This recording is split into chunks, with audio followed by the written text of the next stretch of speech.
예배를 시작하겠습니다.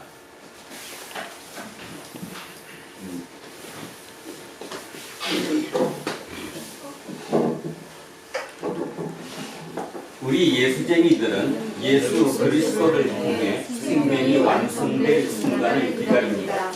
대림절 신앙이 그것입니다. 그 순간은 우리가 예상하지 못하는 중에 닥칠 것이며 이미 우리 일상에 비밀스러운 방식으로 임재했습니다. 마음을 모아 생명의 주인이신 하나님을 예배하겠습니다.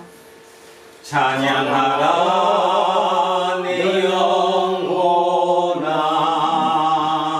찬양하라 내 영혼아, 온 마음과 정성 다하여 주 찬양하라.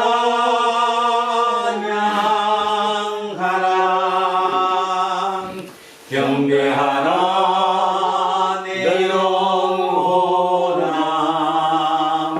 경배하라 내 영혼아, 온 마음과 정성 다하여 주 경배하라.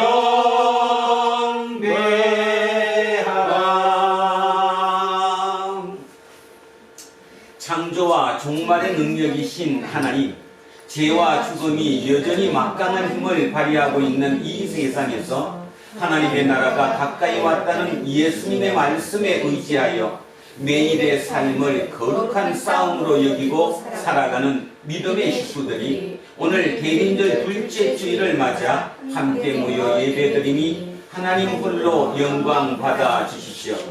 임마누엘의 하나님이 우리와 함께 하시기에 그 어떤 어려움 가운데서도 기쁨을 놓치지 않으며 그 어떤 좋은 일 앞에서도 겸손할 수 있습니다.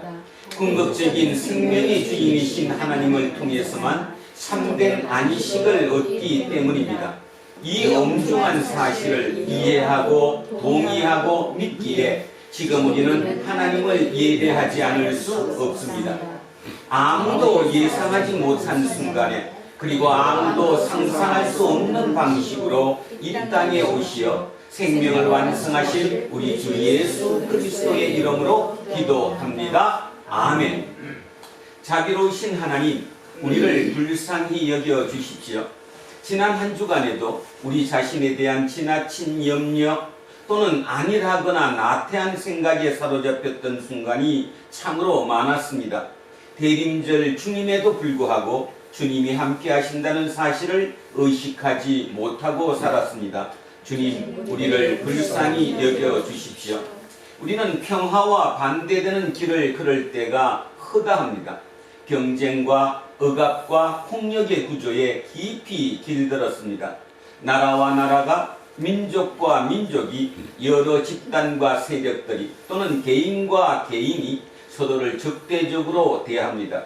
대림절의 평화에 역행했습니다. 주님, 우리를 불쌍히 여겨 주십시오. 우리는 의심이 많습니다.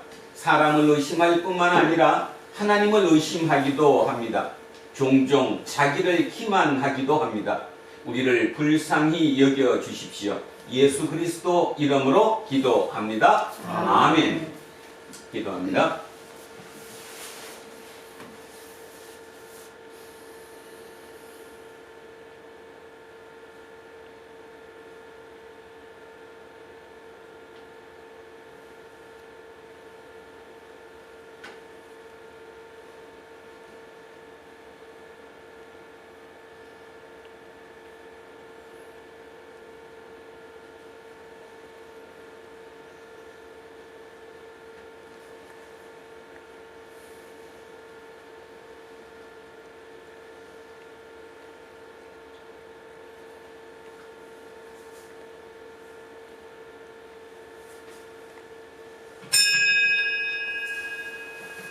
우리의 하나님은 자비가 한량 없으신 분이십니다.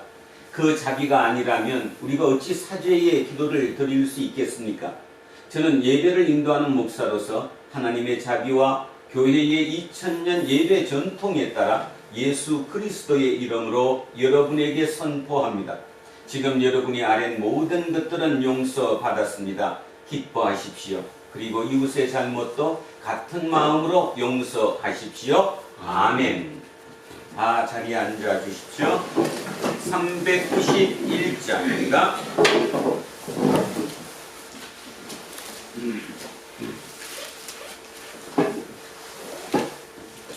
오 놀라운 구세주 예수 내 주 참 능력의 주시로다. 큰 바위 및 안전한 그곳으로 내 영혼을 숨기시네. 메마른 땅을 종일 걸어가도 나 피곤치 아니하며 저 위험한 곳 내가 이를 때면 큰 바위에 숨기시고 두 손으로 덮으시네. 오 놀라운 구세주 예수 내 주 내 모든 짐 벗기시네. 죄악에서 날 끌어 올리시려 또 나에게 힘 주시네. 메마른 땅을 종일 걸어가도 나 피곤치 아니하며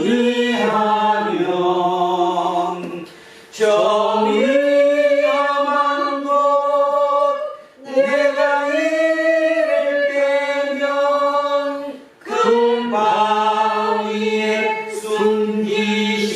숨기시고 두 손으로 덮으시네. 청량 못할 은혜로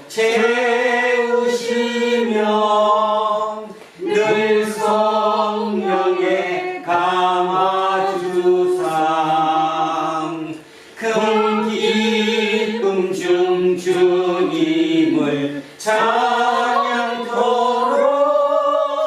내 믿음을 도우시네. 메마른 땅을 종일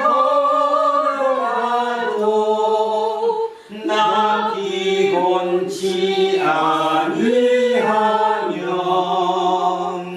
저 위험한 곳 내가 이를 때면 큰 바위에 숨기시고 주 손으로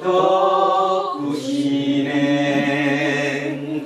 주 예수님 공중에 임하실 때 나 일어나 맞이하리. 그 구원의 은총을 노래하리. 저 천군과 천사 함께 메마른 땅을 종일 걸어가도 나 피곤치 아니하며 저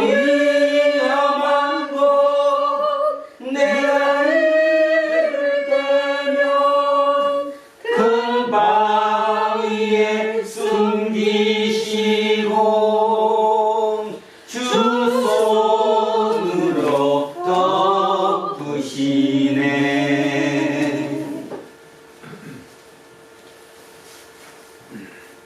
아무것도 염려하지 말고 다만 모든 일에 기도와 간구로 너희 구할 것을 감사함으로 하나님께 아뢰라. 그리하면 모든 지각에 뛰어난 하나님의 평강이 그리스도 예수 안에서 너희 마음과 생각을 지키시리라. 우리 생명의 주인이시며 천지를 만드신 하나님 아버지, 언제나 말씀 가운데서 생명의 기운을 주시는 하나님 아버지, 하나님을 아버지라 부를 수 있게 하심을 감사드립니다. 절망할 수밖에 없는 삶 속에서도 아무것도 염려하지 말고 아버지께 감사함으로 아뢰라 하시니 참으로 감사밖에 드릴 것이 없습니다. 지금 세상은 자기들의 힘을 자기들의 신으로 삼는 자들이 넘쳐나서 하나님의 자녀들의 마음을 상하게 하고 있지만 우리에게는 오직 빛이고 생명이신 하나님의 말씀이 있으니 그 말씀을 붙들고 하나님의 나라를 이 땅에서 만들어 갈 수 있게 하여 주시옵소서. 물이 바다를 덮은 같이 여호와의 영광을 인정하는 것이 세상에 가득해지기를 진정으로 소원하오니 하나님 아버지 무엇보다도 우리 성도들의 마음속에 항상 임하여 계셔서 어떠한 일이 있어도 평강에서 평강으로 인도하심으로 세상이 우리를 통해서 하나님을 볼 수 있게 하여 주시기를 간절히 기도하옵나이다. 아무 힘도 없지만은 불의를 볼 때마다 상한 마음으로 하나님께 나아갑니다. 오늘도 세상 속에서 상한 우리들의 마음을 받으시고 말씀으로 치료하시고 새 힘을 주실 것을 믿고 또한 감사드립니다. 선포되어지는 말씀이 살아 역사하여 이 말씀을 듣는 모든 이들의 마음이 하나님께 돌아올 수 있는 기적이 일어나게 하여 주시옵소서. 자신을 죽임으로 단번에 우리를 구원하여 주신 우리 주 예수 그리스도의 이름으로 간절히 기도드리옵나이다. 아멘. 자, 인사하겠습니다. 조금 손해보고 삽시다. 하나님 사랑합니다. 하나님 사랑합니다. 목사님을 사랑합니다. 목사님을 사랑합니다. 이문수님을 사랑합니다. 이문수님을 사랑합니다. 이으뜸님을 사랑합니다. 이으뜸님을 사랑합니다. 이영옥님을 사랑합니다. 이영옥님을 사랑합니다. 이영미님을 사랑합니다. 이영미님을 사랑합니다. 최남옥님을 사랑합니다. 최남옥님을 사랑합니다. 이연승님을 사랑합니다. 이연승님을 사랑합니다. 안병관님을 사랑합니다. 안병관님을 사랑합니다. 이정근님을 사랑합니다. 이정근님을 사랑합니다. 윤정숙님을 사랑합니다. 윤정숙님을 사랑합니다. 김남현님을 사랑합니다. 김남현님을 사랑합니다. 엄지수님을 사랑합니다. 엄지수님을 사랑합니다. 우리 김종인님을 사랑합니다. 기도하겠습니다. 주님, 지금 우리 모두 하나님의 말씀에 귀를 기울입니다. 생명의 빛을 잃은 또는 빛을 느낀다고 하더라도 희미할 뿐인 이 시대에 참된 생명의 빛이 되는 말씀을 허락해 주십시오. 오늘 주신 말씀을 읽는 이와 그 말씀을 해석하여 전하는 이와 듣는 우리 모두 말씀 안에서 진정 하나가 될 수 있도록 성령님 도와 역사하시옵소서. 예수 그리스도의 이름으로 기도합니다. 아멘. 자, 오늘의 첫째 말씀 이사야로 갑니다. 이사야 40장입니다. 구약성서 1014쪽입니다. 구약성서 1014쪽 이사야 40장 1절에서 11절까지 말씀입니다.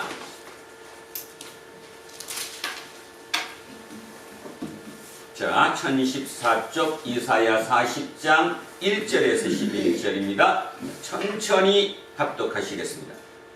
너희의 하나님이 이르시되 너희는 위로하라 내 백성을 위로하라.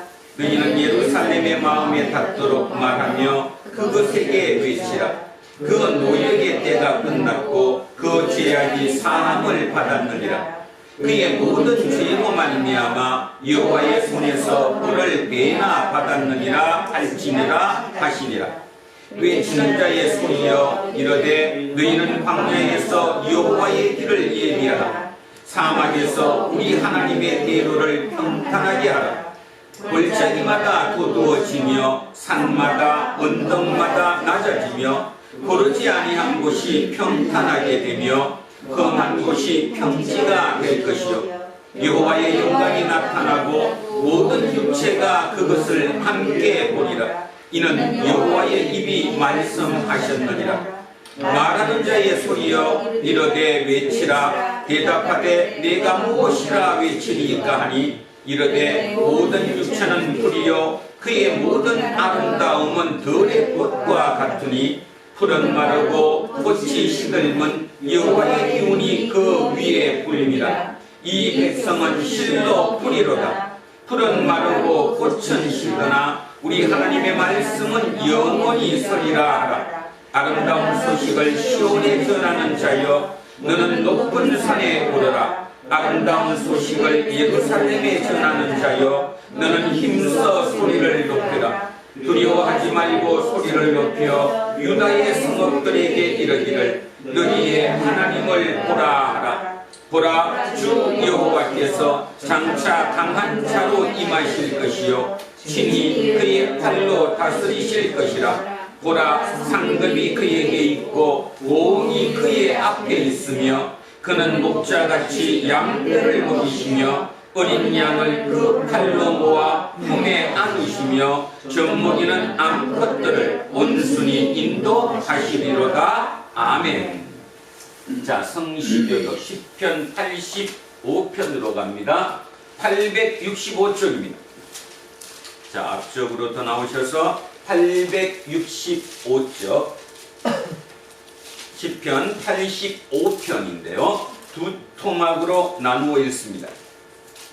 85편 1장 1절 2절 그 다음 8절에서 13절 자, 두 토막으로 나누어서 합독하시겠습니다. 자, 10편 85편입니다. 여호와여 주께서 주의 땅에 은혜를 베푸사 야곱의 포로된 자들이 돌아오게 하셨으며 주의 백성의 죄악을 사하시고 그들의 모든 죄를 덮으셨나이다. 내가 하나님 여호와께서 하신 말씀을 들으리니 무릇 그의 백성 그의 성도들에게 화평을 말씀하실 것이라. 그러든 다시 어리석은 대로 돌아가지 말지로다. 진실로 그의 구원이 그를 경외하는 자에게 가까우니 영광이 우리 땅에 머무르리이다. 인애와 진리가 같이 만나고 의와 화평이 서로 입맞추었으며 진리는 땅에서 솟아나고 의는 하늘에서 후보보도다. 여호와께서 좋은 것을 주시리니 우리 땅이 그 산물을 내리로다. 의가 주의 앞에 서며 앞서가며 주의 길을 닦으리로다. 아멘. 자, 둘째 말씀 베드로 후서로 갑니다. 신약성서 387쪽입니다. 신약성서 387쪽 베드로 후서 3장 8절에서 15절까지 말씀입니다. 자, 387쪽 베드로 후서 3장 8절에서 15절 시작합니다. 사랑하는 자들아 주께는 하루가 천년 같고 천년이 하루 같다는 이 한 가지를 잊지 말라. 주의 약속은 어떤 이들이 더디다고 생각하는 것 같이 더딘 것이 아니라 오직 주께서는 너희를 대하여 오래 참으사 아무도 멸망하지 아니하고 다 회개하기에 이르기를 원하시느니라. 그러나 주의 날이 도둑같이 오리니 그날에는 하늘이 큰 소리로 떠나가고 물질이 뜨거운 불에 풀어지고 땅과 그 중에 있는 모든 일이 드러나리로다. 이 모든 것이 이렇게 풀어지리니 너희가 어떠한 사람이 되어야 마땅하냐. 거룩한 행실과 경건함으로 하나님의 날이 임하기를 바라보고 간절히 사모하라. 그날에 하늘이 불에 타서 풀어지고 물질이 뜨거운 불에 녹아지려니와 우리는 그의 약속대로 의가 있는 곳인 새 하늘과 새 땅을 바라보도다. 그러므로 사랑하는 자들아, 너희가 이것을 바라보나니 주 앞에서 점도 없고 흠도 없이 평강 가운데서 나타나기를 힘쓰라. 또 우리 주의 오래 참으심이 구원이 될 줄로 여기라. 우리가 사랑하는 형제 바울도 그 받은 지혜대로 너희에게 이같이 썼고. 아멘. 자, 셋째 말씀 마가복음으로 나옵니다. 53쪽입니다. 마가복음 1장 1절에서 8절까지 말씀입니다. 자, 앞쪽으로 좀 나오시면 54쪽, 53쪽 마가복음 1장 1절에서 8절까지 말씀입니다. 자, 시작합니다. 다윗의 자손 예수여, 나를 불쌍히 여기소서 하거늘 앞서가는 자들이 그를 꾸짖어 잠잠하라 하되 그가 더욱 크게 소리질러 다윗의 자손이여, 나를 불쌍히 여기소서 하는지라. 예수께서 머물러서서 명하여 데려오라 하셨더니 그가 가까이 오매 물어 이러시되 내게 무엇을 하여 주기를 원하느냐. 이르되 주여 보기를 원하나이다. 예수께서 그에게 이르시되 보라, 내 믿음이 너를 구원하였느니라 하시매 곧 보게 되어 하나님께 영광을 돌리며 예수를 따르니 백성이 다 이를 보고 하나님을 찬양하니라. 아멘. 자, 오늘은 나사렛 예수와 다윗의 자손 예수라는 이름으로 하나님의 말씀의 은혜를 나누고자 합니다. 자, 오늘은 먼저 주보 뒤에 글을 먼저 읽으면서 시작하겠습니다. 자, 제가 읽습니다. 1을 잃었지만 3을 얻었어요. 제목이죠. 하나를 잃었지만 3개를 얻었다, 이런 뜻입니다. 2016년 프랑스의 최고 음악대학 에콜 노르말 드 뮤지크 회의실에서 긴급회의가 열렸습니다. 만 18세 이상만 입학할 수 있는 학칙을 오직 13세의 한 소년 때문에 바꾸냐 마느냐 하는 중대한 회의였기에 긴 회의를 해야만 했습니다. 48시간의 논의 끝에 마침내 13살 소년의 입학이 결정되었습니다. 더욱 놀라운 것은 회의의 주인공이 바로 대한민국의 영재 13살 김두민 군이었다는 점입니다. 세계 곳곳에 있는 피아노 영재를 발굴 중이었던 블라드코스키 교수는 김두민 학생의 음악적 재능을 한눈에 알아보고 이렇게 말했습니다. 기술적으로 뛰어난 학생은 많지만 김두민 학생은 기술뿐만 아니라 아주 뛰어난 음악성을 가지고 있습니다. 김두민 학생은 여러 아이들과는 다르게 한 손씩 연습을 마치고야 양손으로 건반을 치고 건반을 천으로 가려놓고 오직 손끝의 감각으로 건반을 익힌 후에 천을 걷어 완벽한 선율을 그려냈습니다. 그렇게 해야 하는 사연이 있습니다. 김두민 학생은 태어나서 얼마 후 선천백내장이라는 판정을 받고 생후 7개월 때부터 백내장 수술을 시작하여 지금까지 무려 5번의 수술을 했지만 왼쪽 눈의 시력은 찾을 수 없었습니다. 사실 김두민 학생의 노력과 재능의 열정 뒤에는 음악을 전혀 모르지만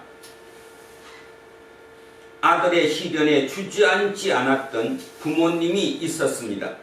엄마, 해는 어떻게 떠요?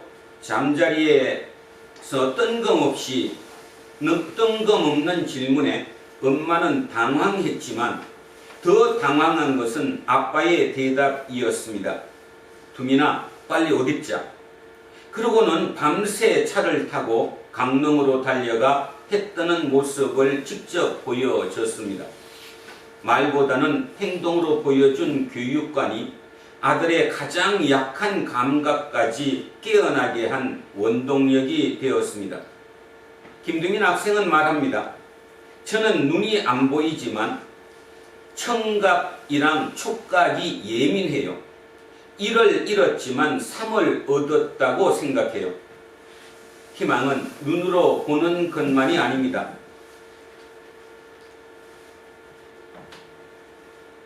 꿈은 말로만 가능한 것도 아닙니다. 열정은 소리로 들을 수 있는 것도 아닙니다. 가능성은 누구에게나 공평하게 주어집니다. 하지만 실현은 최선을 다해 노력한 사람에게만 허락됩니다. 희망을 놓지 않는 노력, 꿈을 위해 달려가는 노력, 열정을 가능성으로 바꾸는 노력, 가능성을 실현하는 노력, 우리는 오늘 어떤 노력을 하고 있습니까? 이런 질문을 했네요. 김두민 13살 이 한 학생을 입학시키기 위해서 학교의 학식을 바꾸는, 지금 우리는 이런 시대를 살아갑니다. 대단하죠? 자, 여기서 우리는 아주 중요한 생각을 하나 가지고 있어야 합니다. 오늘 어쩌면 예수님이 왜 오셨을까? 예수님이 우리에게 하시는 메시지가 도대체 뭘까? 맨날 남들 얘기하는 것처럼 복 준다는데 그 복이 뭘까?를 한번 깊이 생각해 봐야 할 시간이라고 생각합니다. 뭉클하죠? 한 장애를 가진 학생이 두 눈을 다 볼 수 없으니까 오른손으로 연습을 먼저 하고 다시 왼손으로 하고 천을 덮어놓고 다시 감각으로 하고 천을 벗기고로 하는 그런 모습. 그러나 중요한 것은 지금 여기서 주는 메시지의 가장 중요한 것은 무엇입니까? 희망이라는 거죠. 순종이라는 것이고 다른 말로 얘기하면 순명이라는 것입니다. 인간은 누구에게나 모든 조건이 주어졌습니다. 그 조건이 내 자의가 아닌 타의에 의해 주어진, 어쩌면 하나님께서 그 길을 가라고 우리에게 줬기 때문에 그거를 이겨내고 그 다음을 향해서 가는 거죠. 예수를 믿는다는 것, 예수님이 이 땅에 오셔서 3년의 공생애를 걸쳐서 약 33년의 생을 그 십자가에서 마감하고 돌아가셨던 그 이유, 그것이 바로 우리에게 주는 메시지가 무엇인지를 알아야 된다, 그런 뜻입니다. 그런데 2000년 전에도 2000년 전에 이스라엘의 예루살렘에서 동북쪽으로 약 27, 8km 떨어져 있는 아주 아름다웠던 도시가 있습니다. 그 도시가 여리고입니다. 여리고는 요단강을 건너서 약 8km를 더 갑니다. 20km, 20리를 더 가는 거죠. 요단강을 건너서 약 8km를 더 가면 여리고가 있고요. 그 여리고에서 예루살렘으로 올라가려면 또한 27km에서 28km를 더 올라가야 합니다. 근데 중요한 사실은 여리고가 지구상에 있는 중에 해발 고도가 가장 낮은 곳 중에 하나입니다.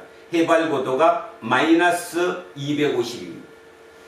해저보다, 해수면보다 낮다는 거죠. 마이너스 250입니다.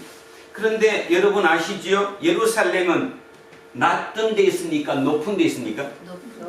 다윗이 왜 예루살렘을 도읍지로 삼았습니까? 외적의 침입을 방어하기가 용이했기 때문이죠. 해발 고도가 600m가 넘습니다. 다시 얘기하면 저기 남한산성 수호장대에 있는 것처럼 그 위에 있다라는 거죠. 그러니까 예전에는 높은 곳에 있으니까 외적의 침입을 막기가 좋았죠. 그래서 예루살렘은 아주 튼튼한 곳입니다.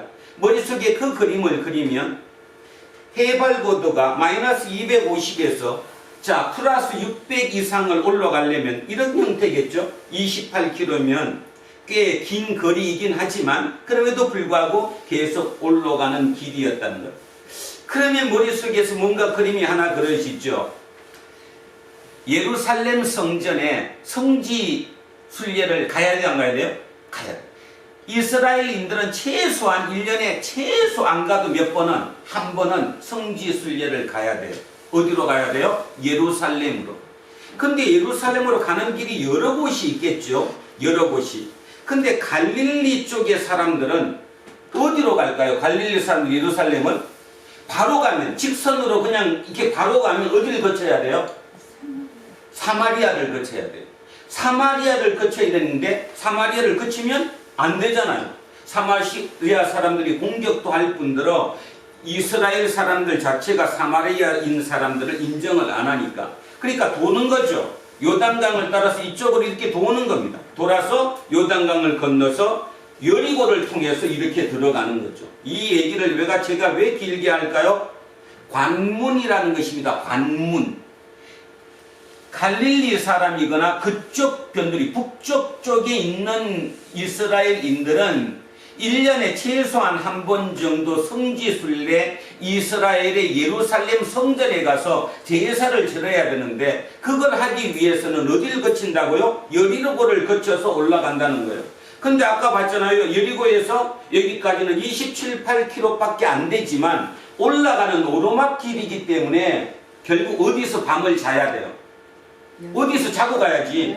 여리고에서. 그래서 여리고는 관문이라는 것입니다. 우리나라로 바꿔보면 예전에 경상도 쪽에 있던 사람들이 한양에 서울에 과거 시험을 보러 오거나 뭘 하러 오려면 어디서 잠을 자야 되는데? 바로 우리 고향 문경에서. 그래서 그 무슨 고개를 넘어야 돼요? 세제 고개를 넘어야 돼서 문경에서 가는 거죠.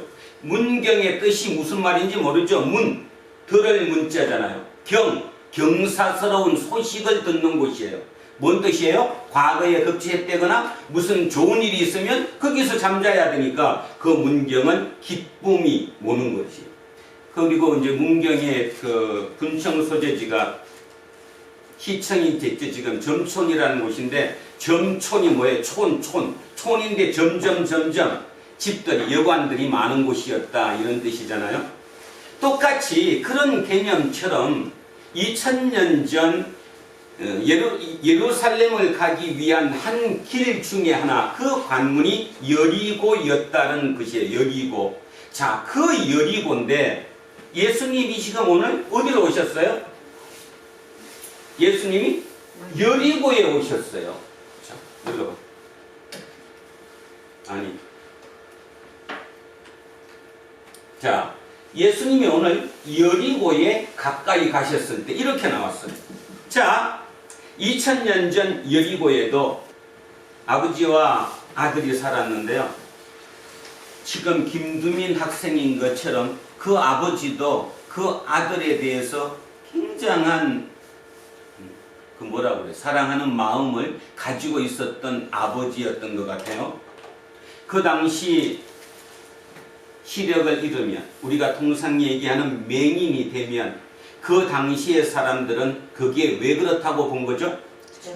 죄 받아서, 벌을 받아서, 누군가가 죄를 졌기 때문에 벌을 받아서 맹인이 됐다고, 시각장애를 가졌다고 생각했던 그 시절, 그 시절에 어떤 아버지가 그 아들이 시각장애인이면 그 마음이 어떠했을까? 한번 상상해 보시기 바랍니다. 지금하고는 차이가 틀리겠죠? 김두민이 아버지, 김두민이의 부모님보다 아마 더 심각했을 것입니다. 지금 김두민이는 그렇게 시력을 잃어도 사람들이 겉으로 대놓고 저 벌 받아서 그래 이런 얘기하지 않습니다. 참 안타깝네. 어떻게 저렇게 시력을 잃지? 어떻게 어린애가 백내장이 생겨서 저렇게 시력을 잃어버리지? 참 불쌍하다. 이렇게 생각하지만 2000년 전 여리고의 어떤 아버지와 아들은 그러지 못했다는 거예요. 동네만 나가면 모든 사람들이 손가락질합니다. 아마 저게 저 아버지 개일걸? 아버지가 죄를 졌기 때문에 자식이 저렇게 태어났을걸? 아마 그랬을지도 모르겠죠. 절망인 상태입니다. 날마다 우리 상황 가운데 그런 입장에 처하게 되면 철로 입에서 욕부터 나오죠. 철로 마음속에 악이 가득 찹니다. 여러분 스스로 한번 생각해 보십시오. 아주 사소한 일도 하루에 2-3시간만이라도 내가 원하는 대로 뭔가가 이루어지지 않고 남에 의해서 타의에 의해서 어떤 그런 데미지를 받으면 어떻습니까? 씩씩하면서 난리가 나죠. 거기다가 성질이 더 이하생이야. 그러면 뒤집어진다. 그지? 그럴 정도로 우리의 삶이 만만치 않죠. 그런데 2000년 전 그 여리고의 어떤 아버지는 이 아들에 대해서 끝까지 희망을 놓지 않았습니다. 그리고 끝없이 같이 경건의 시간을 가졌겠지요. 경건의 시간이란 기도하는 시간이었고 또 뭐 성경을 만약에 있었다면 성경을 읽는 시간이었을 거고 묵상하는 시간이었을 것입니다. 그런데 사람들은 얘기합니다. 눈을 잃어버린 것, 맹인은, 시각장애인은 절대로 고칠 수 없어. 절대로 고칠 수 없다는 말을 직접 하지 않죠. 자, 우리 예를 들어 보겠습니다. 우리가 어떤 일을 하다가 불가능한 일이에요. 절대로 사람이 그 일을 할 수 없어요. 그러면 우리 뭐라고 얘기하는데? 하나님만 하실 수 있어. 이 얘기가 뭔 뜻이에요? 아니, 우리가 어떤 얘기를 할 때 그거 하나님만 하실 수 있어. 이 뜻이 무슨 뜻이에요? 그게? 불가능하다는 얘기잖아요. 불가능하다는 얘기를 그렇게 표현하는 거잖아요. 그죠? 자, 이사야 35장으로 한번 가보겠습니다. 손을 넣으시고 이사야 35장으로 한번 가봅니다. 구약성서 1007쪽 아니면 8쪽입니다.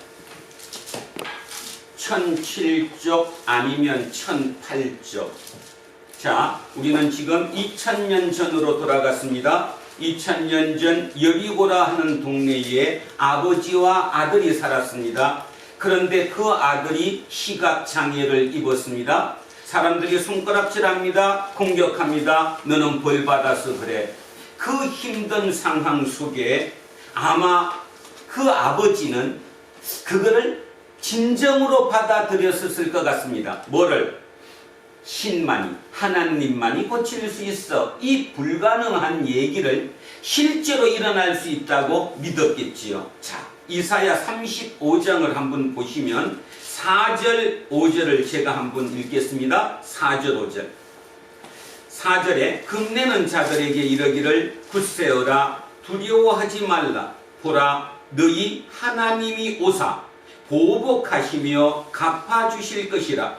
하나님이 오사 너희를 구원하시리라. 자, 누가 오신대요? 하나님이 오신대요. 우리는 그런 표현 많이 써요. 하나님이 오신다. 근데 본 적이 있어야지. 하나님이 언제 오실지, 어떻게 오실지 모르는 거죠. 자, 그랬는데 5절. 그때가 언제예요, 그럼? 하나님이 오실 때. 하나님이 오실 때 맹인의 눈이 밝을 것이며 못 듣는 사람의 귀가 열릴 것이며 그때에 저는 자는 사슴같이 뛸 것이며 말 못하는 자의 혀는 노래하리니. 자, 하나님이 오시면 맹인이 눈을 뭐 한다고요?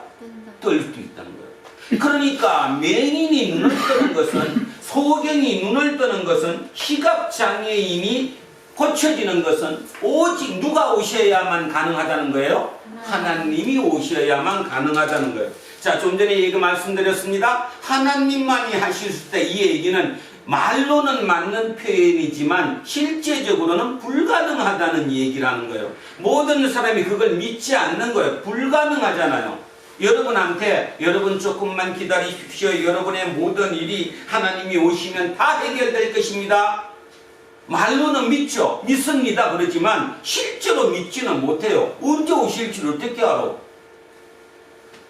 이럴 때, 바로 이럴 때입니다. 이럴 때 아까 그 김두민 아빠처럼, 김두민 아빠도 얼마나 가슴이 애탔겠어요. 그 어린 애가 시각장애를 입었으니. 그러면 왜 시각장애를 입었으면 피아노를 가르치면 안 되는 거 아니에요? 따지면? 아무리 지가 피아노를 치고 싶다고 하더라도 눈을 보지 못하는 애에게 이걸 가르친다는 게 말이 안 되잖아요. 다른 방법으로 또 다른 방법이 있으니까. 그러나 그 아버지는 애가 원하는 것, 애가 하고 싶어 하는 것을 밀어줬겠지요. 끝없이 밀어줬고 그 아이는 그것을 극복해서 희망으로 잡아 나갔을 거고. 질문하고 싶습니다. 그 김두민이의 희망은, 김두민이가 그 어린 나이부터 보이지 않는 눈으로 왼손가락으로 띵똥땡땡, 오른손으로 띵똥땡땡 그 연습을 할 수 있게 했던 그 힘이 어디서 나왔을까요? 저는 부모를 통해서 왔다고 생각합니다. 부모가 믿음이니까. 적어도 내가 이거 연습하는 동안은 부모님이 나를 밀어줄 것이라는 믿음이 있었기 때문에. 그러니까 그 길을 갔던 거고 13살 나이에 진짜 소질이 보였던 거고 그 소질은 누가 준 것입니까? 하나님이 주신 거지. 우리는 그걸 달란트라고 얘기하니까 그에게 그런 달란트를 하나님이 주신 것을 누구도 몰랐지만 하다가 보니까 그걸 깨닫게 된 거고 그게 깨닫게 되다 보니까 13살의 나이에 상상을 초월하는 그런 음악성을 갖추게 되었다. 그래서 세계 최고의 음악대학에서 학칙을 바꿔가면서까지 그를 키우고 싶어하는 이런 게 되었다라는 거잖아요. 자, 2000년 전 그 아버지는 그 아이한테 해줄 수 있는 게 아무것도 없어요. 동네 밖에 나갈 수도 없을 뿐더러 손가락질을 다루니까 어느 정도 나이가 들고 성장해 가면서 아버지가 그에게 할 수 있는 것은 딱 하나밖에 없어요. 아마 아침에 일어나서 손잡고 기도하는 것이겠지요. 오늘도 우리는 희망을 잃지 말자. 봤지? 이사야서에 성경에 하나님의 말씀에 하나님이 오시면 눈을 뜰 수 있게 해준다고 했다. 그 믿음을 오늘도 잊지 말자. 그러면서 아마 그 아이를 업던가 아니면 손을 잡고 길거리에 동냥하라는 그 길거리에 내다 주는 일 외에 아무것도 할 수 없었을 것입니다. 하면 언뜻 듣지 말라는 얘기예요. 언뜻 듣지 말고 그게 의미가 뭔가를 우리가 깊이 한번 생각해 봐야 된다는 거죠. 그 아버지는 그 열정을 가지고 있었고 그 소망을 가지고 있었고 그 희망을 가지고 있었고 날마다 그 장애를 갖는 그 아이와 그 세상 속의 손가락질을 이겨내기 위해서 날마다 일어나서 손잡고 같이 경건의 시간을 가졌을 것입니다. 그러다가 어느 날인가 소문이 들리기 시작합니다. 나사렛에 있는 예수라고 하는 사람이 치유의 능력이 있는데 맹인도 그러니까 소경도 눈을 뜨게 했다더라 라는 얘기를 소문으로 들었을 거 아니에요. 왜? 이들은 국어를 했으니까 이 아들은 국어를 하는 거였으니까 길거리에 날마다 앉아 있다가 보면 아까 김두민이 얘기했죠. 뭐가 더 예민해졌다고요? 청각이 예민해졌다고요. 아마 이 시각장애인도 청각이 되게 예민해지겠죠. 그래서 그 상태로 눈을 감고 앉아있는 동안에 길을 지나다니는 사람들의 그 얘기를 기가 막히게 들었겠죠. 들린 거예요. 아, 나사렛 예수라는 사람이 치유를 한다더라. 그러면 뭐가 떠오를까요? 그 아버지가 어릴 때부터 날마다 손잡고 알려줬던 거, 날마다 기도했던 거, 누가 오시면 하나님이 오시면 눈을 뜰 수 있다는 거. 근데 누군가가 눈을 떴다는 소문을 들었으니 그 나사렛 예수가 누구예요? 하나님이잖아요. 그 나사렛 예수가 하나님이잖아요. 그 하나님이 오셨다는 거예요. 그러면 우리는 이 하나님이 누구라고 부르느냐 하면 우리는 지금 그를 그리스도라고 불러요. 그죠? 우리는 그리스도라고 부르죠. 이스라엘 사람들은 메시아라고 불렀습니다. 히브리 말로. 그 메시아를 기다렸어요. 근데 그 메시아를 메시아라고 부르는 게 아니라 뭐라고 불렀어요? 다윗의 자손이라고 불렀어요. 그러니까 우리는 다윗의 자손 그러니까 자꾸 다윗을 생각하지만 다윗의 자손이라는 이것이 일종의 고유명사 뭐랑 같은 거예요? 메시아랑 같은 말이 돼 있는 거죠. 그들 사회에서는 메시아라고 부르는 게 아니라 그냥 다윗의 자손이 이퀄 메시아가 된 일종의 고유명사였단 말입니다. 자, 드디어 소식이 들렸어요. 그죠? 희망을 가졌겠죠. 언젠가 이제 혹시라도 이곳을 거쳐가게 되면 내가 그분에게 치유를 받을 수 있겠구나. 자, 이제 얼마 안 있으면, 한 일주일만 있으면 6월절입니다. 이스라엘에서 가장 큰 명절이 6월절, 다른 말로 무교절이라고 부르는 6월절이죠. 6월절이라는 가장 많은 사람들이 성전에 제사를 지내러 가요. 그러면 여리고는 이제 뭐 되게 되겠어요? 사람들이 굉장히 통행이 많아지겠죠. 거기가 관문이라고 얘기했으니까 많은 사람들이 거기를 거쳐 갈 것이라는 겁니다. 자, 그래서 어느 날 아침도 아침에 일찍 일어나서 아버지랑 손잡고 기도를 하고 그 아버지가 어디에? 입구에, 여리고에 들어오는 입구 초입 입구에 자리를 만들고 거기를 앉혀줬어요. 거기서 구걸을 하는 거죠. 자, 오늘도 구걸을 합니다. 그런데 느낌이 좀 이상합니다. 왜냐하면 사람들이 얘기 소리라든가 발걸음 소리가 예사롭지 않습니다. 더 많습니다. 통상 지나가는 사람의 숫자랑은 숫자가 틀린 것 같은 느낌이 드는 겁니다. 뭔가가 지금 굉장한 사람이 지나가는 것 같아요.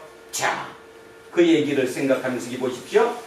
예수님이 여리고에 가까이 가셨을 때에, 가까이 가셨다면 초입에 들어간 거지. 이제 여리고라는 도시로 들어가는 그 입구에 맹인이 길가에 앉아 구걸하다가 무리가 지나감을 듣고, 무리가 지나갔대요. 뭔가 지금 느낌이 틀려요. 많은 사람이 막 지나가는 거예요. 이 무슨 일이냐고 물었는데 그들이 나사렛 예수께서 지나가신다니. 자, 사람들은 누구라고 불러요 지금? 나사렛 예수. 통상적인 사람들이 칭하는 나사렛 예수라는 뜻이 뭔 뜻일까요? 자, 예수는 헬라식 언어입니다. 헬라식. 이름을 부를 때 헬라식으로 부를 때 예수예요. 히브리식으로는 뭐죠? 여호수아입니다. 히브리식으로는 여호수아. 하나님이 여호와가 구원하셨다는 뜻이에요. 제가 왜 이 구체적인 얘기를 하느냐 하면 이름 중에 가장 많이 쓰는 이름이 여호수아라는 거예요. 이름 중에. 우리나라는 뭐죠? 요즘은 뭔지 몰라도 우리 어릴 때는 맨날 배웠잖아. 철수와 영이. 그 철수 그런 것처럼. 지금이야 뭔지 모르죠? 하여튼 지금도 뭐 다빈이 뭐 이런 게 많이 쓴다며. 하여튼 많이 쓰는 이름이에요. 말 그대로 예수라는 이름은 너무 흔한 이름이라는 거죠. 많이 쓰는 이름이에요. 그러니까 그 예수라는 이름 앞에 자기 고향, 동네 이름을 붙여줘야 누군지 구별이 되는 거죠. 그래서 사람들은 그냥 예수가 아니라 나사렛에 살았던 예수 이렇게 불렀다는 거예요. 근데 그 사람들이 나사렛 예수라고 하는 것은 무언가 들은 소문이 있거든요. 그 소문이 뭐죠? 나사렛 예수가 어떤 사람이에요? 어떤 사람? 치유하고. 그죠? 병자를 막 고쳐주는 치유하고. 그러면 잠깐 질문. 병자를 치유하고 기적을 일으키는 사람이 예수뿐이었을까요? 많았을까요? 많았죠. 수도 없이 많았습니다. 지금 대한민국에도 은사 기도하면서 치유하는 사람이 수도 없이 많듯이 그때도 예수만 있는 게 아니라 수도 없이 많았어요. 그냥 그 많은 치유를 하는 사람 중에 한 사람이에요. 조금 더 올라가면 그분이 간혹가다 설교도 해요, 안 해요? 해요. 설교도. 그래서 설교를 하는데 통상 랍비하고는 좀 틀려요. 그래서 좀 깨달은 사람들은 저 사람 뭔가 있는데 그래서 뭐라고 불렀어요? 랍비. 뭐라고 불렀다고요? 랍비. 다시 얘기하면 나사렛 예수라는 이 호칭 속에는 그냥 치유의 기력을 일으키는 많은 사람 중에 한 사람. 근데 그 사람이 단지 이름이 예수인데 나사렛에 있는 예수다. 그래서 나사렛 예수라 부를 뿐이에요. 그 다음에 조금 명망 있는 가문 출신도 아니고 어디 학벌이 뛰어난 사람도 아니고 외모가 출중한 사람도 아니에요.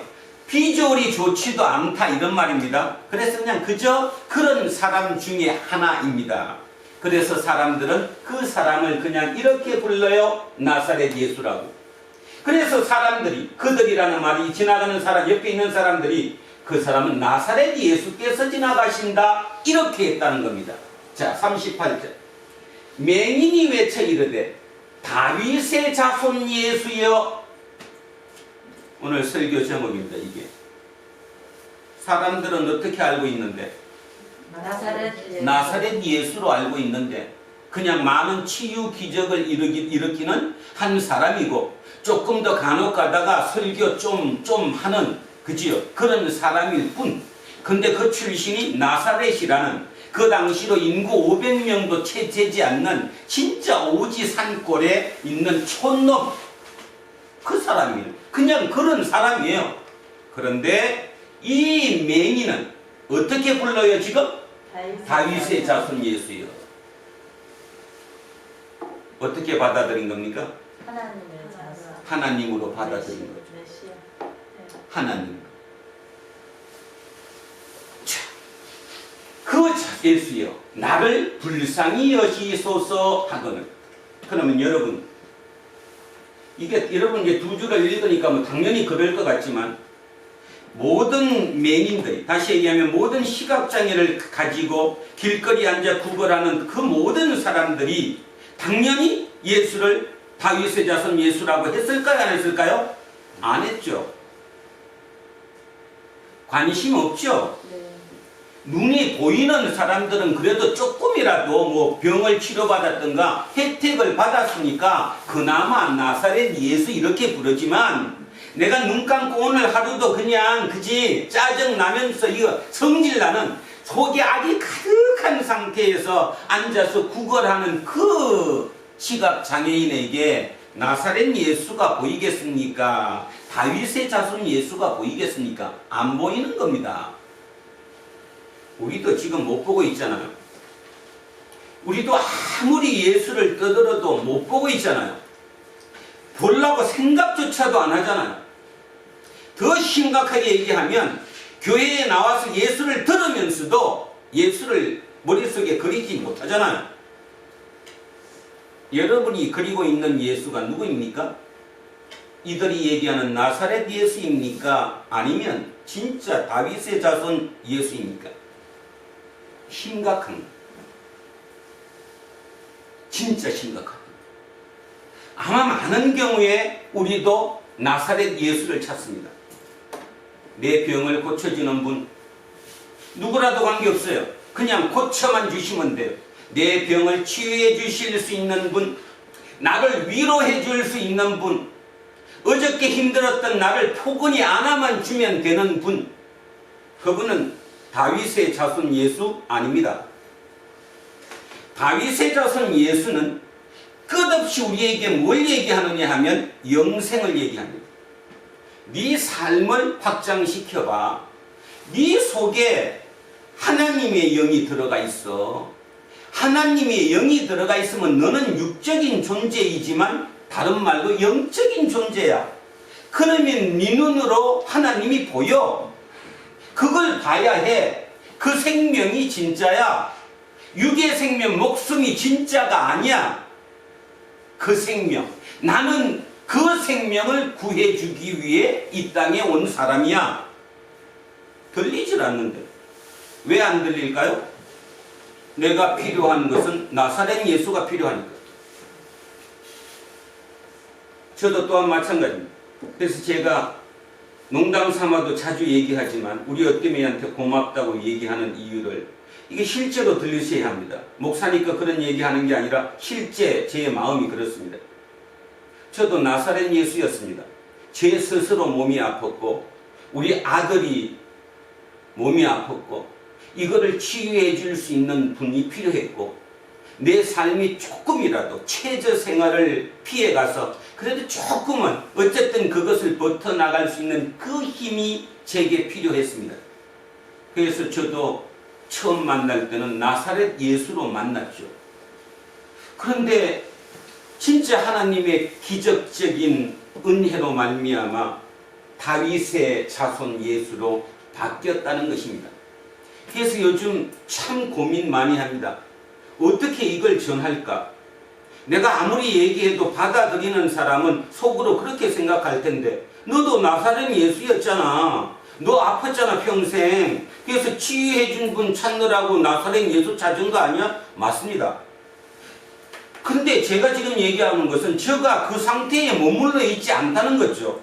제가 그 상태에만 머물러 있었다면 저 또한 지금 여러분에게 그걸 강조하겠죠. 그 예수를 찾아라. 그러면 여러분 문제가 해결됩니다. 근데 못하잖아요. 제가 못하잖아요. 마음이 찔리니까. 아니니까. 어떻게 전해야 될까? 진짜 눈물 흘립니다. 우리 요한이한테 어떻게 전해야 될까? 우리 한빈이한테 어떻게 전해야 될까? 쟤들을 어떻게 살릴까? 답이 없어요. 그러니까 답답하니까 막 속에 불이 나는 거죠. 근데 불이 나도 그냥 눈 감고 또 그냥 눈물 흘리는 것밖에 못해요. 그래, 네가 하는 거 아니잖아. 그렇죠. 내가 하는 게 아니에요. 근데 한 가지 중요한 것은, 자, 김두민 학생도 김두민이가 한 게 아니에요. 그 아버지가 통해서 하나님을 만나겠죠. 그죠? 제가 얘기하는 거는 그 얘기하는 거예요. 내 아들에게 아버지 역할로서 하나님의 이끌어주는 그 역할은 내가 해야 된다는 거예요. 근데 못하고 있잖아요. 여러분은 어떻습니까? 합니까? 못하잖아. 자식한테 그 얘기 못하잖아. 예수가 네 생명을 구해준대. 진짜 가야 돼. 이건 생명이야. 못하잖아요. 답답한 거죠. 그죠? 그래서 요즘도 날마다 기도는 그겁니다. 오늘도 제 기도만큼 나왔어요. 오늘도 10명이나 11명, 15명 이전에 나와가지고 그래도 남들 지키라고 하는 20%, 자석수의 20%는 지키고, 응? 지금 몇 명이 더 필요한 게 아니라, 이 교회에 몇 명이 더 차는 것이 중요한 게 아니라, 이 팬데믹 때문에 진짜 예수를 떠나고 있는 30, 40대들 얼마나 신나고 좋습니까? 교회 안 가도 되는데, 겉으로는 교회 안 가니까 답답해요 그러지만 속으로는 쾌재를 부르죠. 얼마나 편하고 좋은지 몰라요. 진작 이 세상이 왔어야 되는데, 그 부모님의 눈치나 강요 때문에 또 어릴 때부터 해왔던 습관 때문에 교회는 나갔는데, 나가도 들리질 않잖아. 맨날 가야 뭐 복 받는다는 얘기하는데 이미 나는 복 다 받았는데 뭐.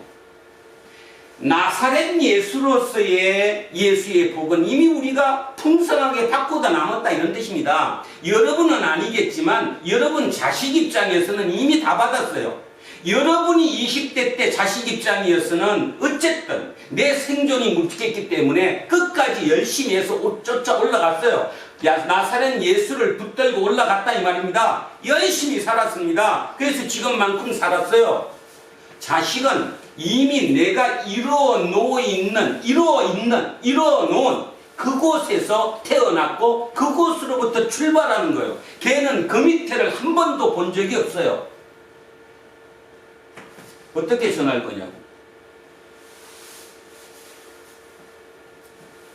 우리가 경험했던 나사렛 예수를 지금 우리 아이들에게는 전할 방법이 없습니다. 저들은 나사렛 예수가 필요하지 않거든요. 우리는 진짜 필요했거든요.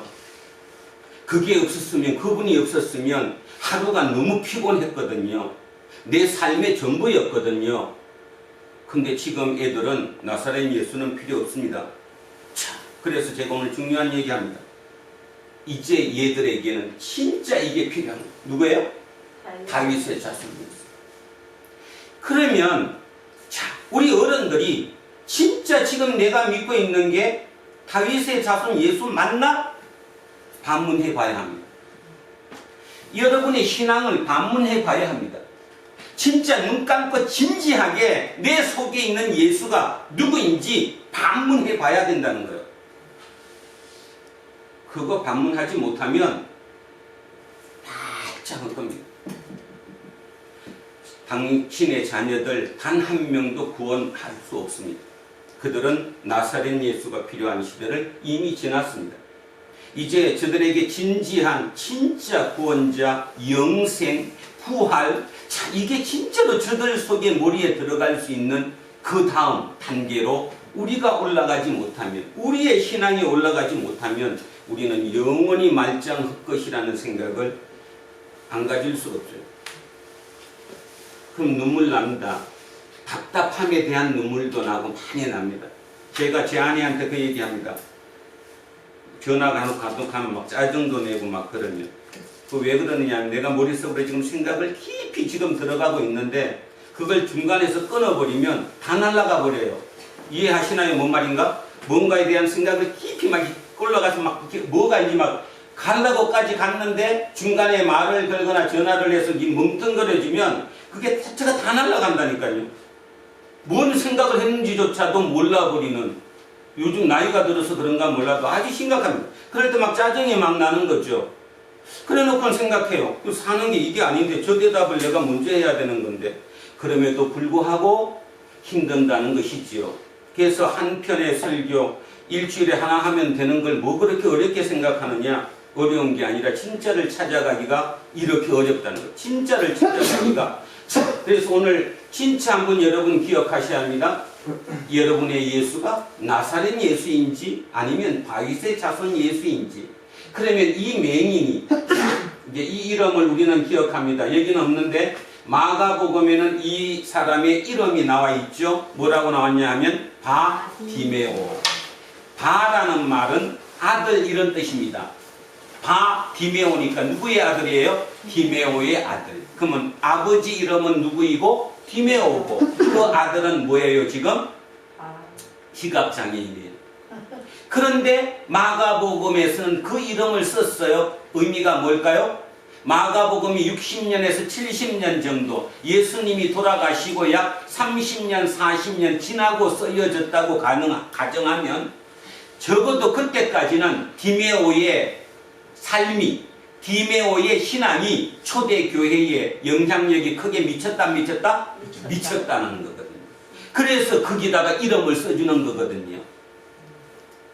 이름은. 그래서 우리는 마가복음에는 바디메오, 디메오의 아들이라는 걸 압니다. 그래서 제가 오늘 그렇게 얘기를 했습니다. 아버지와 아들. 아버지 이름은 디메오였고 아들 이름은 나오지 않았지만 바디메오라고 표현을 해서 초대교회 공동체에 글을 읽는 사람들은 머릿속으로 누군지 알아. 그분 초대교회에 큰 영향을 미쳤다는 거죠. 그럼 어떻게 미쳤을까요? 여러분처럼 교회를 지어줘서 돈으로 미쳤을까요? 아니면 삶으로 미쳤을까요? 삶으로. 바로 그겁니다. 바디메오. 그래서 우리는 이 사람을 안다는 거예요. 자, 이제 이어가겠습니다. 앞서가는 자들이 그를 꾸짖어. 앞서가는 자들이, 그러니까 이제 뭐 오해하지 마시고 예수님이 이렇게 가십니다. 그러면 예수님 제자들이 12명만 있는 게 아니라 지금은 마지막 길이니까, 마지막 길이라는 거 알죠? 이제 여기를 건너가서 여리고에서 하룻밤 지내고 이제 어디 가면 이제 예루살렘 가면 돌아오지만 그 마지막을 가고 있는 그분이니까 제자들이 많겠죠? 그러면 예수님이 이렇게 가시면 앞쪽에서 길을 이렇게 열어가는 앞쪽에 있는 사람들도 있고 뒤에서 떼어 싸고 가는 분들도 있을 거고, 바로 그들 얘기하는 거예요. 우리로 따지면 우리는 뉴스 같은 데 보면 많이 나오잖아요. 유명한 사람이 딱 가면 앞에 경호하는 사람들이 딱 손잡고 이 길을 열어주던 그 사람이에요. 그 앞서가는 자들이 그를 꾸짖어 잠잠하라 하되 그가 더욱 크게 소리질러 다윗의 자손이여 나를 불쌍히 여기소서 하는지라. 예수께서 머물러 서서, 저는 이 본문을 묵상하면서 마음이 참 아팠습니다. 왜냐하면 예수님의 입장을 한번 보자는 거예요.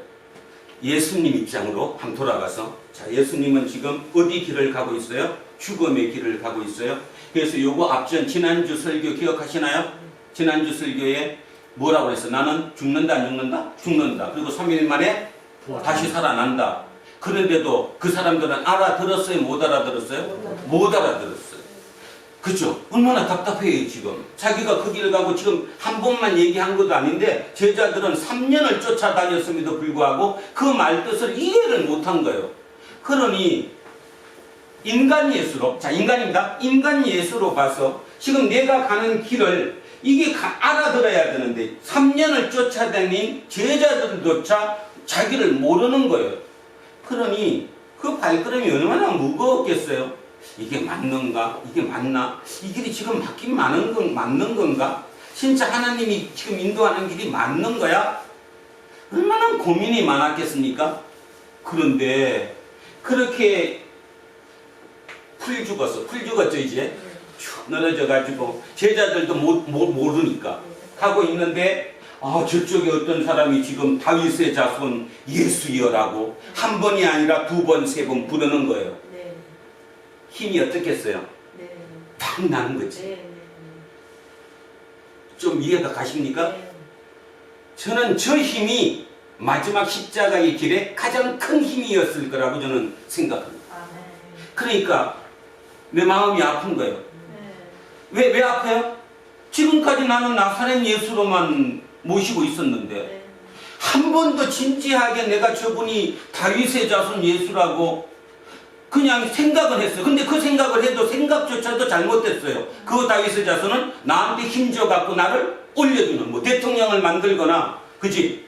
그런 걸로 봤지 진짜 영생이라는 개념은 한 번도 경험해 본 적이 없기 때문에 어렴풋이 말로만 알아들었지 실제로 알아듣은 적이 한 번도 없었거든요. 아마 예수님께서는 저 바디메오가 한 다윗의 자손 예수여 저 소리쳤던 두세 번의 저 소리에서 자기가 다시 살아났을 거예요. 힘이 생겼을 것이고 맞다 아는 사람이 한 명이라도 있구만. 그렇지 하나님이 결국 나를 그냥 버리시지 않지 그렇겠죠. 그죠? 자 그래서 이제 예수께서 스설 명하여 데려오라 하셨더니 그가 가까이 오매 물어 이르시되 내게 무엇을 하여 주기를 원하느냐 이르되 주여 보기를 원합니다. 이 대답이 쉽게 나온 대답이 아니라는 건지 알아듣죠? 그냥 눈 감고 있는 사람에게 너 일로 와봐 너 뭐 해주기 원해? 그러면 저 대답 나올까요 안 나올까요? 절대로 안 나옵니다. 보기를 원합니다. 안 나온다니까요. 보는 것은 하나님밖에 못 고치는 거예요. 그 말은 불가능한 거예요. 내 팔자예요. 내 부모의 죄 때문에 또는 내 죄 때문에 내가 지금 이렇게 사는 거예요. 그냥 받아들이고 사는 거예요. 속에는 악밖에 안 남은 거예요. 어차피 이래 주거나 저래 주거나 똑같으니까 나한테 누구나 공격을 하면 순간 나도 그냥 악으로 맞장구 칠 거밖에 없지. 내가 무슨 자존심이 있고 내가 누구라는 자의식이 있고 그런 것조차 없어요. 그랬던 그가 예수가 불러서 무엇을 해주기를 원하느냐 바로 대답이 나오잖아요. 눈을 뜨기 원합니다. 여러분이 그 다윗의 예수를 믿습니까 진짜? 저는 믿습니다. 그래서 두렵지 않습니다. 다음 주에 얘기 한 명 안 나와도 두렵지 않다는 거예요. 내 하는 역할까지면 하나님이 나를 인도하실 거니까 어떤 방법을 통해서든 나를 그렇게 믿고 따랐던 3년을 내가 데리고 다니면서 가르쳤던 그 제자들조차도 나를 모르는데 전혀 엉뚱한 진짜 사회적으로 가장 약자이고 비천하고 죄에 벌 받아가지고 그 모양 그 꼴로 산다고 하는 그 사람의 입을 통해 내 정체성이 내 존재 가치가 불려졌을 때 내 기쁨이 얼마나 컸겠나는 거예요. 그러니 그 힘으로 살 수 있죠. 저 이병선이도 마찬가지라고 생각합니다. 누군가가 하나님이 저를 무너뜨리지 않는다면 저는 영원히 갈 겁니다. 어떤 형태로든. 예. 해야 할 목적이 정해진 거예요. 내 이 땅에 남은 이 모든 삶에 저는 여기에 한번 바쳐두고 있습니다. 해석에. 제가 할 수 있는 일은 이밖에 없으니까. 그저 맨날 복 받는다 그 얘기가 아니라 진짜 하나님을 찾아가야 할, 진짜 다윗의 예수를 이제 찾아야 할 그 시점이 오지 않았을까, 저는 그 생각을 가져요. 거기에 제가 몰입하고 빠져들고 답을 얻는 거예요. 안테나를 맞추고. 자, 그래서 여기를 다시 보시면 이제 무엇을 해주기 원하느냐? 이르되 주여 보기를 원하나이다. 예수께서 그에게 이르시되 보라, 보라, 눈을 뜨라. 그냥 자, 내 믿음이 너를 구원했다. 네 믿음이 너를 구원해서 그냥 보게 될 거다. 이 얘기가 우리는 너무 식상하게, 너무 많이 들어서 식상하지만 진짜 깊이 있게 그 생각을 하면 참, 진짜 신앙이 어디에 있는 건가, 예수님이 도대체 왜 이 땅에 오셨는가를 우리는 충분히 알 수 있습니다. 자, 그래서 내 믿음이 너를 구원했대요. 자, 그러면 이제 새로 보여요, 안 보여요? 보여요. 그러면 여기서 질문 하나를 하겠습니다. 우리가 지금 뭐 사도행전, 이제 이 누가복음을 통해서 이렇게 쭉 연결해서 이렇게 이어가고 있습니다. 그렇게 보고 나니까 이 눈을 떴다는 이 의미, 누가가 이 기록을 통해, 이 편집된 이 성경 말씀의 기록을 통해 우리에게 주는 메시지가 뭘까가 이제 조금 떠오르나요? 자, 이거를 떼갖고 독립적으로 그냥 그때그때 볼 때는 예수님이 맹인을 고치셨네, 그럼 나도 고쳐주시겠네, 뭐 이런 정도였다면 이어보니까 이 의미가 알아듣겠죠. 예수님의 의도가 뭐예요? 지금 누가의 의도는 뭐예요? 누가가 왜 이 기록을 여기다가 갖다가 지금 써놨어요? 이 앞전에 눈이 보여요, 안 보여요? 영생을 볼 수 있어요. 못 보잖아. 다 누구도 못 봤어요. 부자 청년 관리도 세상에 가장 뛰어났다는 그도 영생을 보지 못했어요. 오직 가치 자체를 그냥 세상 가치로만 어떻게 하면 이룰 수 있는가 생각했어요. 그 다음에 제자들조차도 눈으로 봤어요, 못 봤어요? 모른대요. 못 깨달았어요. 그러면 이게 여러분 아십니까? 이게 예수님이 이 땅에 행하신 마지막 기적입니다. 이후에는 기적이 안 납니다. 그러면 여러분, 예수님이 바디메오의 눈을 뜨는 이 얘기를 통해서 우리에게 주는 메시지가 뭔지 어렴풋하게나마 기억하시겠습니까? 눈을 뜨라는 걸 우리 보고, 시각장애인이 눈 뜬 게 중요한 게 아니고 이 글을 통해서 2000년이 지난 2020년 두란노 교회 교인들에게 말씀하시는 거예요. 너 눈을 뜨라는 거예요. 그럼 여러분은 얘기하기에 난 눈 떴는데 다 보이는데? 거기 뭘 보여? 전혀 안 보이는 건데. 지금 우리는 전혀 못 보고 있는 건데. 자, 요한계시록 한번 잠깐 가보십시오. 요한계시록 한번 잠깐 갑니다. 402쪽 아니면 403쪽에 요한계시록 3장 17절입니다. 한번 찾아보시기 바랍니다. 자, 402쪽 아니면 403쪽에 요한계시록 3장 17절입니다. 자, 이 17절이 라오디게아 교회에게 보내는 말씀이에요. 자, 17절 제가 있습니다. 너가 말하기를 나는 부자라. 이 너가 누구예요? 라오디게아 교인들이에요. 라오디게아 교인들이 말하기를 나는 부자라, 부요하여 부족한 것이 없다. 얼마나 좋아요, 그죠? 그런데 내 없다고 하나 너의 곤고한 것과 가련한 것과 가난한 것과 눈먼 것과 벌거벗은 것을 알지 못하는도다. 라오디게아 교인들에게 예수님이 말씀하시는 거예요. 그들 교인들 스스로는 우리는 하나님의 복을 받아서 이렇게 잘 먹고 잘 산다. 우리 교회 한 분 봐라. 얼마나 멋진 교회냐. 우리 교인들 한 명 한 명 봐라. 불쌍한 사람들이 어디 있냐. 다 괜찮다. 이런 교회가 대한민국의 롤모델 아닌가? 그렇게 하고 있는 그 라오디게아 교인들에게 예수님이 말씀하시는 거예요.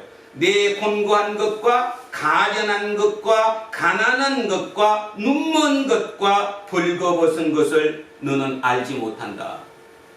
왜 알지 못해요? 눈이 멀었으니까. 여러분 스스로 심각히 돌아보시기 바랍니다. 나는 눈이 안 멀었다? 나는 눈 잘 뜨고 시력이 2.0인데 다 잘 보인다? 아니요.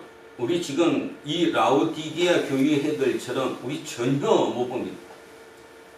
전혀 보지 못하고 있습니다. 그래서 오늘은 좀 시간이 걸렸지만 이걸 제가 2번 나눠서 하기는 뭐해서 조금 더 하겠습니다.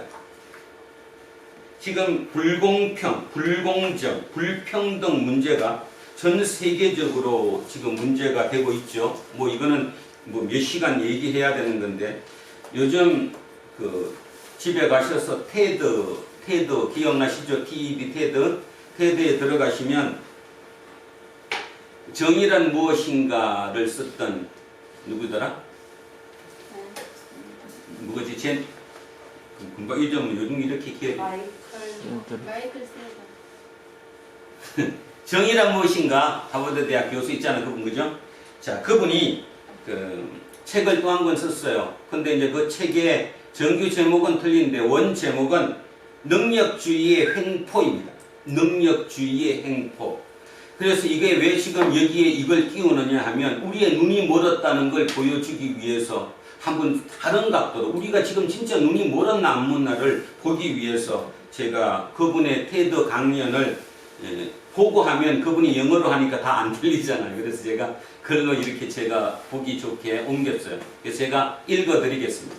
자, 읽어드리면 여러분은 속으로 그 마이클 샌델이다. 마이클 샌델 교수가 지금 우리에게 하는 얘기구나 하면서 들어보시기 바랍니다.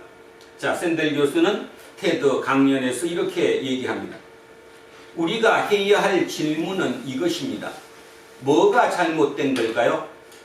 팬데믹뿐만 아니라 우리 시민의 삶에서요.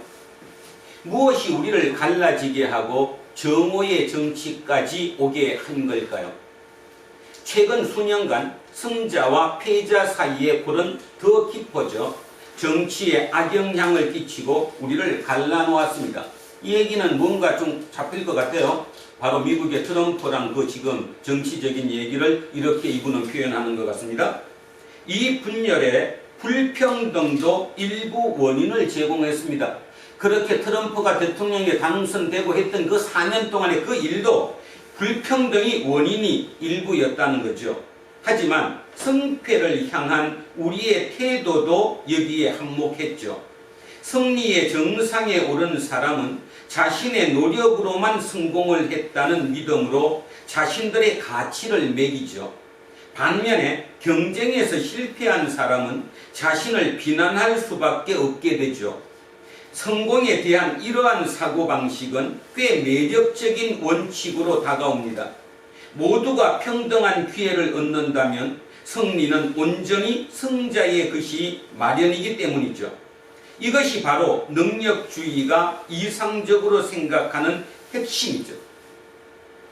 우리가 한 번도 생각하지 못했던 얘기를 지금 건드리고 있어요. 이 한 번만 건드리면 제가 얘기를 안 하는데 지금 뭐 많은 학자들이 이 능력주의, 성공주의가 잘못됐다고 얘기하는 거예요. 그런데 여기 지금 가장 대표적인 장로님부터 저부터 또 열심히 지금 쫓아가는 남현이부터 우리의 모든 사고는 뭘로 점철되어 있느냐 하면 자본주의가 발전한 원인이 능력주의거든요. 네 능력 있으면 더 벌어가라는 거예요. 능력 있으면 공부 더 하고 공부 더 하면 당연히 더 많이 가져가는, 결국 이것이 지금 자본주의를 이렇게 발전시킨 거란 말입니다. 그런데 최근 한 10년, 20년 사이에 자본주의에 문제가 지금 생겼어요. 그건 뭐 누구든 지금 깨닫고 있어요. 단지 깨달음에도 불구하고 무시하는 게 누구냐 하면 우리라는 거죠. 우리는 너무 몸으로 어릴 때부터 하면 된다 이런 걸로 막 쌓여서 당연한 그 속에서 살아왔기 때문에 지금도 당연히 우리는 하면 된다라는 생각을 가지고 능력주의에 뛰어들고 있다는 거예요. 다른 교수도 마찬가지고 샌델도 아마 표현은 아니지만 마찬가지 같은데 전 세계적으로 능력주의의 가장 뭐라고 그러지? 판박이가 됐다고 그럴까요? 능력이 표본이 되고 사회 전체가 거기에 몰입되어 있는 가장 대표적인 나라가 대한민국이라고 지금 보고 있거든요. 다른 외국에서 외국 학자들이 볼 때. 그러니까 그런 면에서 이제 우리를 한번 돌아봐야 된다는 거예요. 대한민국 기독교도 왜 100년 사이에 그렇게 했느냐? 능력주의 때문이에요. 하나님의 복을 받았어. 그 능력의 힘으로 그죠? 일궈냈잖아요. 그러니까 당연히 이게 내 거라는 거예요. 중요한 거는 지금 마이클 샌들 교수가 우리에게 얘기하는 건 뭐냐면 능력주의가 옳다라고 당신들은 생각하지만 가만히 보면 그건 네 거 아니라는 거예요. 네가 뛰어나서 능력대로 그렇게 간 게 아니라는 거예요. 능력 자체가 옳은 출발점이 아니었다는 거죠. 자, 좀 더 읽겠습니다. 자, 이것이 바로 능력주의가 이상적으로 생각하는 핵심이죠. 현실은 물론 동떨어져 있습니다. 모두에게 동등한 기회가 주어지는 것은 아닙니다. 가난한 집에서 태어난 아이는 커서도 가난하게 사는 경우가 많습니다. 부유한 부모는 자식들에게 그들의 혜택을 물려줄 수 있습니다. 예를 들어 아이비리그 대학교 학생 중 상위 1% 소득층의 자녀들이 나라 전체 인구의 반을 차지하는 하위 소득의 자녀들보다 많습니다. 이건 바로 이해가죠. 아이비리그의 최고의 대학교의 학생들의 대부분이 1%의 부를 가진 자녀들이라는 거죠. 밑에 있는 하층민들의 자녀가 별로 없다는 거예요. 이거는 작년에 대한민국에서도 나왔습니다. 2020년, 그러니까 올해 21년이니까 작년 19년 입시를 비교하면 스카이라고 부르는 스카이 대학교의 54.1%가 월 소득 947만원 이상입니다. 월 947만원. 그 이상인 자녀들이 54%가 이미 넘었고요. 의대 쪽에는 자그마치 74.1%입니다. 스카이 대학의 74.1%의 의대생들이 부모의 월 소득이 948만 원이 넘는 거예요. 왜 평등이 안 된다고 지금 마이클 샌들 교수가 얘기하는 거예요? 돈이 교육을 만드니까. 자, 그 다음은 한번 또 있습니다. 그러나 문제는 우리가 부르짖는 이 능력주의 원칙에 부응하는데 실패해서가 아닙니다. 원칙 자체에 결함이 있습니다. 바로 중요한 게 이게. 이분은 이 능력주의라는 이 원칙 자체가 결함이 있다. 자, 여기에는 어두운 면이 있습니다. 능력주의는 공익을 좀먹는 원칙입니다. 성자를 교만의 길로 인도하고 패자에게 굴욕만을 남깁니다. 성공한 사람에게 자신의 승리에 깊이 심취하도록 부추기고 성공하도록 도와준 운의 영향을 망각하게 만듭니다. 무슨 뜻이에요? 운이 있어서 내가 된 게 아니라 오직 내 능력으로 이걸 쟁취했다고 생각하는 거예요. 그러니까 못한 저놈은 지가 잘못한 거예요. 세상이 배려가 없어지는 거예요. 배려가. 자, 그리고 나보다 운이 없었던 사람들을 얕보게 만들어서 그들이 나보다 실력이 없다고 생각하게 되죠. 이것은 정치에 있어서 매우 중요합니다. 대중적 반발의 가장 유력한 원인은 많은 노동자가 엘리트 부류가 그들을 무시한다고 느끼는 데서 옵니다. 이것은 합법적인 불만이 있죠. 심지어 세계화로 인해 불평등 문제와 임금 불균형이 더욱 깊어지는 가운데 지지자들은 노동자들에게 신랄한 충고를 건넵니다. 세계화 시대에 경쟁에서 이기려면 대학 졸업장이 있어야 해. 배운 만큼 버는 거야. 노력한다면 성공할 수 있어. 이렇게 엘리트 부류는 밑에 사람들에게 충고한다는 거죠. 그러면서 샌델 교수는 이렇게 얘기합니다. 엘리트 부류는 이러한 충고가 모욕적 의미를 담고 있다는 걸 모르죠. 대학을 가지 않는다면, 이 새로운 경제 상황에 번영하지 못한다면 실패의 원인은 자신에게 있다는 의미를 내포하고 있는 겁니다. 많은 노동자가 왜 능력주의 엘리트에 가는 대목입니다. 이분은 얘기 안 했지만 다른 학자들은 결국 미국의 트럼프가 대통령이 된 것은 바로 이들이 트럼프를 대통령으로 만들었다는 거예요. 따지면 대학 가지 못했던 미국 인구가 약 3억 3천 되거든요. 3억 3천 중에 3분의 2는 고졸 이하 출신들입니다. 대졸 출신은 3분의 1밖에 안 되는 거죠. 그 나머지 3분의 2, 백인이면서 3분의 2 고등학교를 나왔던, 그러니까 통상 중산층이라고 얘기하는 그들의 삶이 망가졌다는 거예요, 지금. 일자리를 잃어버리니까. 그들이 트럼프를 뽑았다는 거예요. 근데 문제는 트럼프를 한 번 뽑은 게 아니라 지금 이게 프랑스에서 일어나고 있다는 거죠. 어제 뉴스 봤더니 프랑스의 르펜이라는 30살 먹은 젊은 여성이 지금 완전히 선두에 나서고 있어요. 다음번 대통령의 가장 유력한 쪽으로 지금 나가고 있더라고요. 단지 나이 30이에요. 30. 여성이고. 근데 극우예요. 대한민국도 그럴 가능성이 제가 볼 때는 꽤 있을 것 같습니다. 이제 아직도 1, 2년 남았지만 문제는 이거라는 거예요. 이게 불평등이라는 거예요. 자, 그렇다면 우리는 어떻게 해야 할까요? 우리는 우리의 시민 생활을 세 가지 측면에서 재고해 봐야 합니다. 첫 번째, 대학의 역할. 두 번째, 노동의 존엄성. 세 번째, 성공의 의미. 한 번 더 합니다. 대학의 역할, 노동의 존엄성, 성공의 의미. 이거를 한번 되돌아봐야 된다. 첫째, 대학교의 역할을 기회의 결정권자로 여기는 태도에 대해 재고해 봐야 합니다. 우리 가운데 인류 회사에 다니며 일상을 보내는 사람들은 단순한 사실을 잊어버리기가 쉽습니다. 바로 많은 사람들이 4년제 대학교에 나오지 않았다는 거죠. 실제로 미국 인구의 3분의 2가 이에 속합니다. 그러니까 대학 졸업장이 존엄하고 좋은 삶의 필요 조건이 되는 경제를 만드는 것은 어리석은 일입니다. 대학 진학을 장려하는 건 좋은 일입니다. 경제적 여건이 되지 않는 이들에게까지 기회를 넓힌다면 그보다 더 좋을 수는 없지요. 그러나 그것은 불평등의 해결책은 아닙니다. 경쟁사회의 전장에서 살아남도록 시민을 무장시키는 일에 집중하는 것보다는 학위가 없는 사람들의 삶의 질을 향상하는 데 집중해야 합니다. 그 사람들이 우리 사회에 필수적으로 기여하기 때문이지요. 일의 가치에 대해서도 제고하여 그것을 정치 정심의 중심에 두어야 합니다. 일은 그저 돈을 벌기 위한 수단이 아니라 공익에 기여한다는, 그렇게 인식하도록 만들어야 하죠. 로버트 케네디는 반세기 전에 이런 말을 했습니다. 동료애, 서로가 동료 간에 사랑하는 동료애, 그 다음에 지역사회, 애국심.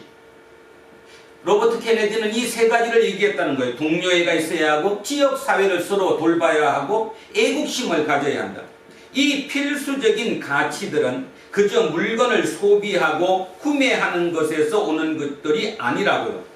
충분한 보수가 제공되는 품위 있는 일자리부터 오는 거죠.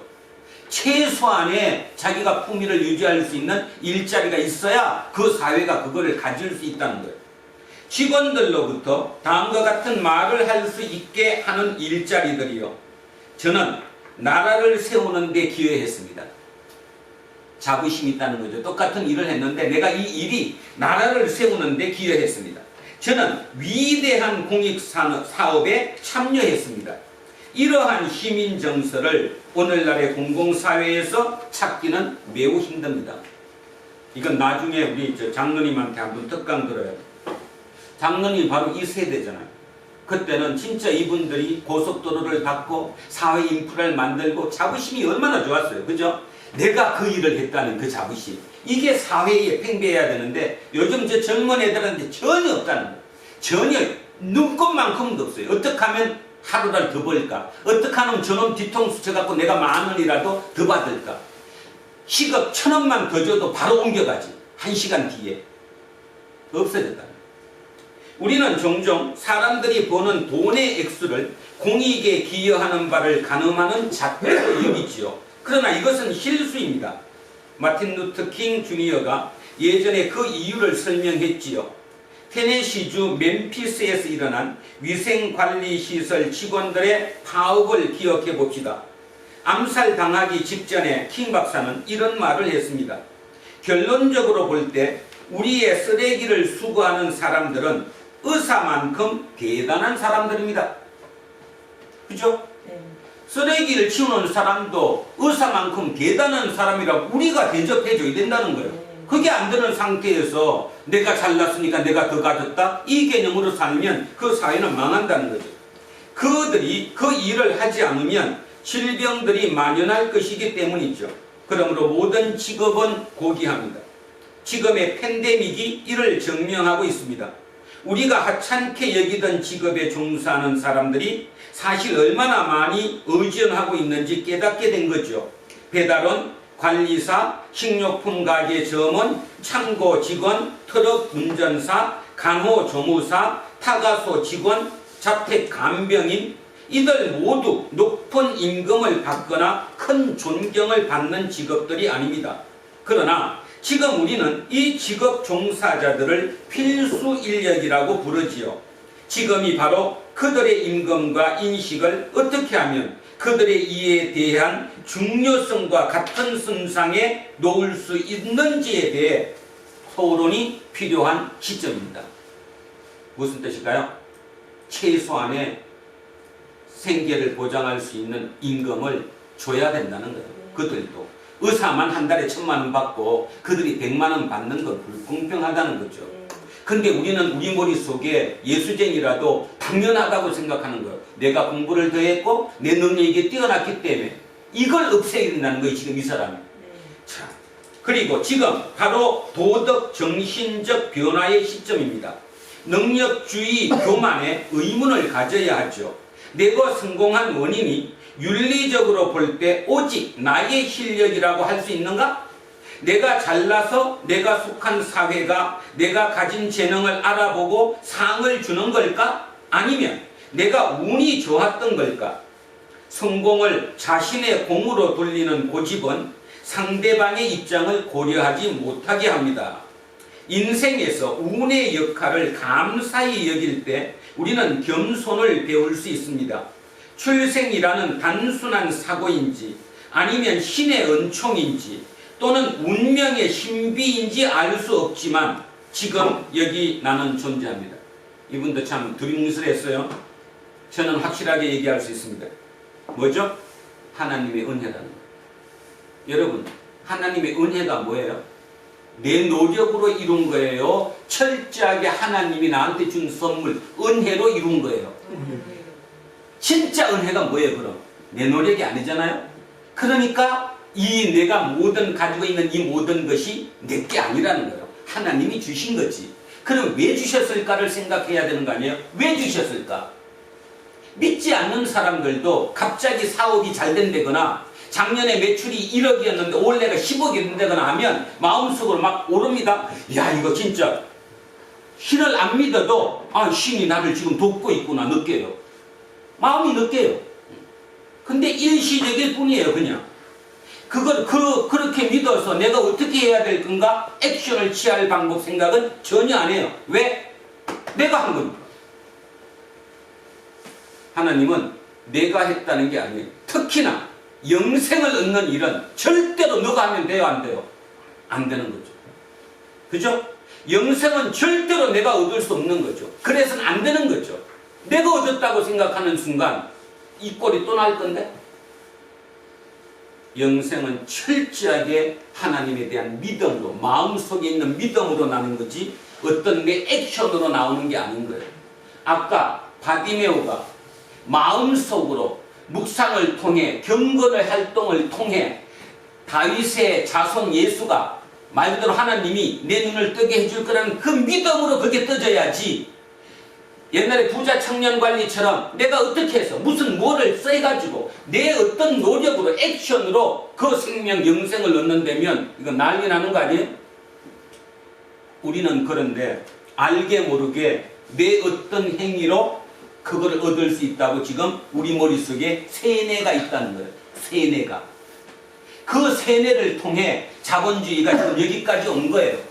2020년도 자본주의에 지금 무너지기 시작하는 거예요. 팬데믹을 통해. 누가 하겠습니까? 하나님이 하시는 거지. 또 이제 난리 나겠네. 하나님이 했다고 그런다고. 모르니까. 그러나 틀림없는 사실은 그 와중에 뭔가 지금 이렇게 뭔가가 지금 일어나고 있다는 거예요. 우리 이렇게 해서는 안 된다는 거예요. 돌아가야 된다는 거예요. 이렇게 하면 우리 모두 죽는다는 거예요. 그죠? 저는 그래서 오늘 좀 설교가 길어졌는데 이 얘기까지 하는 이유가 뭐냐 하면 이 눈이 열려야 된다는 거예요. 오늘 하나님께서 우리에게 네 눈을 떠라. 믿음을 가져라. 믿음을 가지면 네 눈을 뜰 수 있다. 자, 라오디게아 교회에게 얘기했던 거 우리 잘 먹고 잘 사는데요. 우리 지금 부족한 게 아무것도 없는데요. 그랬더니 주님이 웃기는 소리 하지 말라. 너 지금 눈이 멀었잖아. 우리에게 똑같이 얘기하는 거. 그러면 우리는 딱 하나 있잖아요. 아, 내 삶이 이 땅에 얼마 안 남았지? 얼마 안 남았으니까 뭐 내가 가지고 본 거 이건 내 거니까 내가 그냥 열심히 내 마음대로 하고 가면 되겠지? 할 수도 있겠지만 아, 이 땅에 삶이 얼마 안 남았지? 근데 이게 끝이 아니지? 영생이 진짜 있지? 진짜 그 영생 때문에 예수가 십자가에 달려가시고 부활하신 거지? 그 모습을 보여준 거지. 영생을 선취적으로 땡겨서 너가 나중에 어떻게 될 거라는 걸 우리에게 보여준 거지. 내가 그걸 믿는 사람이지? 그러면 아니지. 이 땅에 30년도 더 못 살 그것 때문에 내가 이렇게 살아서는 안 됐지. 진짜 내 생각을 예수의 생각으로 채워야지. 그거잖아. 우리는 눈을 떠야 합니다. 마이클 샌델 교수 뭐 많습니다. 지금 여러 사람들이 불평등 문제에 대해서 얘기하고 있고 지금 미국뿐만 아니라 전 세계적으로 이 불평등 문제가 사회에 영향을 미쳐서 난리가 나고 있습니다. 이걸 바꾸지 않는 한 굉장히 문제가 심각함에 올 거라는 거죠. 그러면 그것을 멈추고 다시 한번 되돌릴 수 있는 유일한 곳은 어디냐? 저는 교회라고 생각합니다. 그곳이 교회입니다. 이 교회는 내 욕망을 늘어놓는 곳이고 하나님의 눈을 갖는 곳이 교회입니다. 그래서 우리는 일주일에 한 번이라도 그 세상 속에 살던 그 눈을 이곳에 와서 씻고 새로운 눈으로 바꿀 수 있는 거예요. 그리고 또 그 힘으로 일주일을 살아가는 거예요. 그럼에도 불구하고 또 우리는 흔들리죠.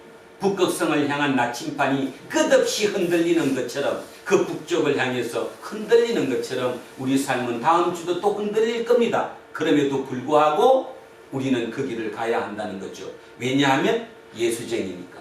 예수는 우리에게 지금 그거를 얘기하고 있으니까. 자, 그래서 오늘 바디메오의 눈뜬 이 얘기가 단순히 기적, 눈을 치유했다는 그 기적을 의미하는 것이 아니라 하나님 우리에게 네 눈을 떠라. 네 눈을 뜬다는 게 도대체 무슨 뜻이냐를 깊이 생각해 보라는 것이고 예수님께서 마지막 이 땅에서 하신 기적이 왜 하필이면 눈을 뜨게 하는 거였을까를 그 의미를 깊이 한번 생각해 보는 저와 여러분이 되었으면 참으로 좋겠습니다. 기도하겠습니다. 살아계신 아버지 하나님, 오늘 바디메오의 이 얘기를 통해 하나님께서 우리에게 말씀하십니다. 네 눈을 떠라. 라오디게아 교인들처럼 그렇게 답하지 않았으면 참으로 좋겠습니다. 그렇습니다. 하나님, 제 눈이 멀었습니다. 제 눈이 멀 수밖에 없는 이유가 세상에 사는 그 시간 동안 그 세상 사람들과 경쟁하면서 그 능력주의에 입각해서 내가 그들보다 하나라도 더 노력하고 더 열심히 해서 내가 쟁취해야 될까 그렇게 했죠.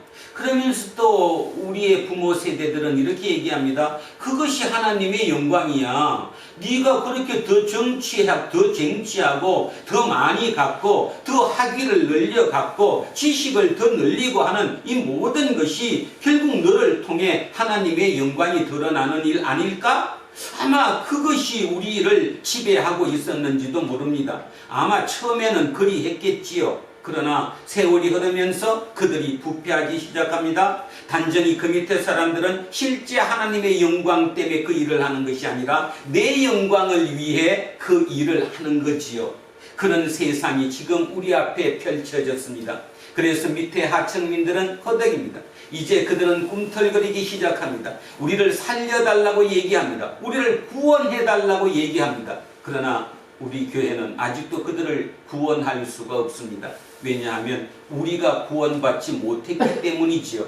우리가 구원받지 못한 눈을 갖지 못했기 때문이겠지요. 오늘 이후의 모든 시간마다 우리의 눈을 한번 돌아보게 하시고 내가 진정 모든 것을 볼 수 있는가?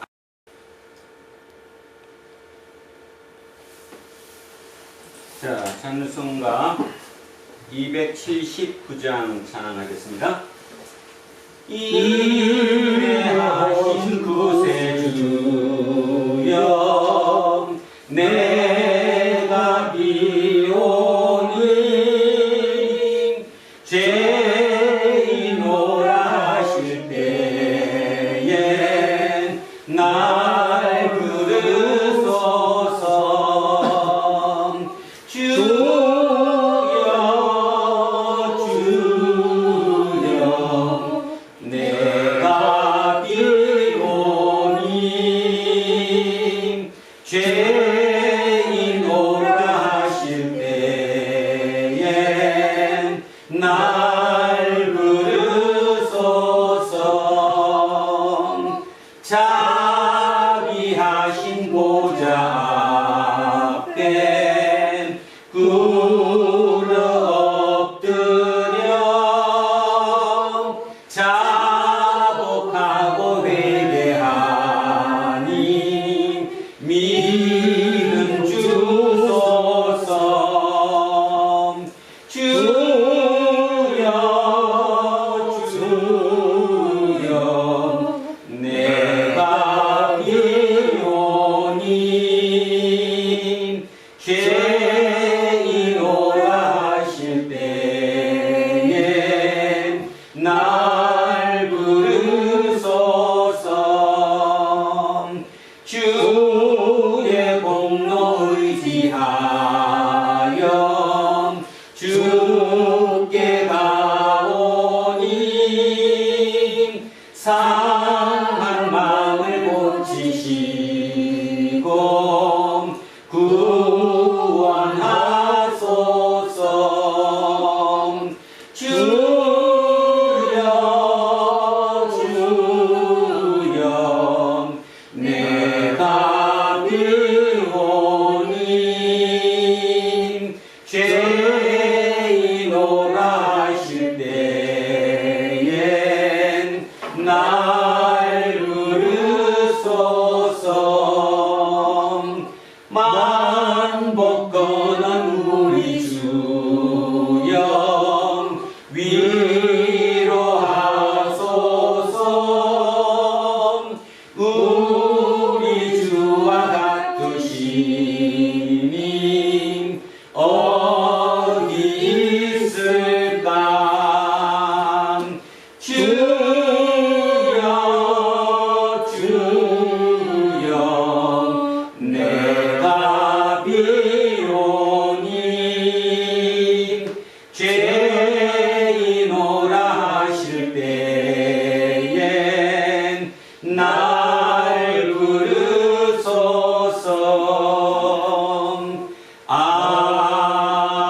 아멘.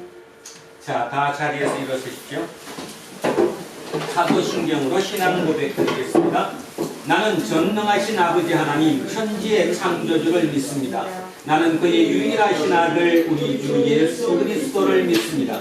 그는 성령으로 잉태되어 동정녀 마리아에게서 나시고 본디오 빌라도에게 고난을 받아 십자가에 못 박혀 죽으시고 장사된 지 사흘 만에 죽은 자 가운데서 다시 살아나셨으며 하늘에 오르시어 전능하신 아버지 하나님 우편에 앉아 계시다가 거기로부터 살아있는 자와 죽은 자를 심판하러 오십니다.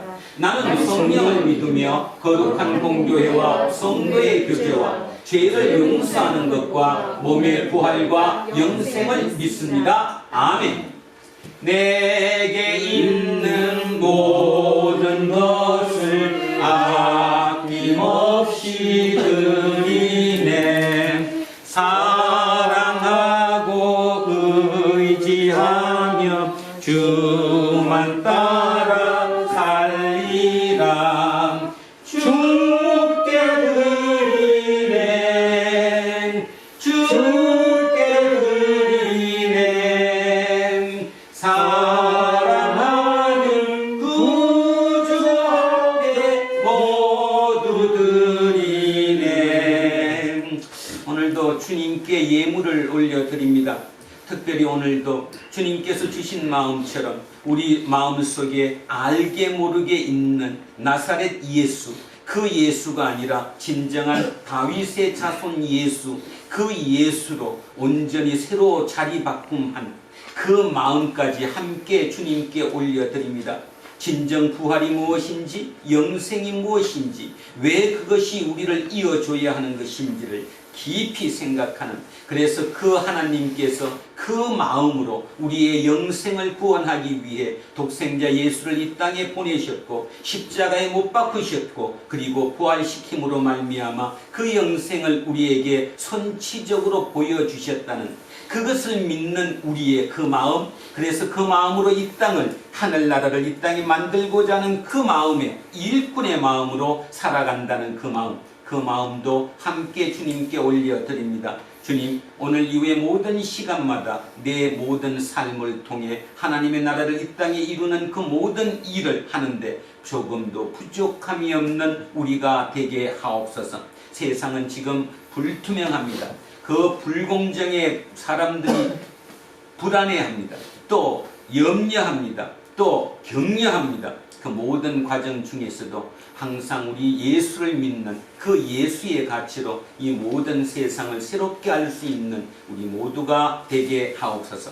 감사드리며 거룩하신 우리 주 예수 그리스도 이름으로 기도합니다. 아멘.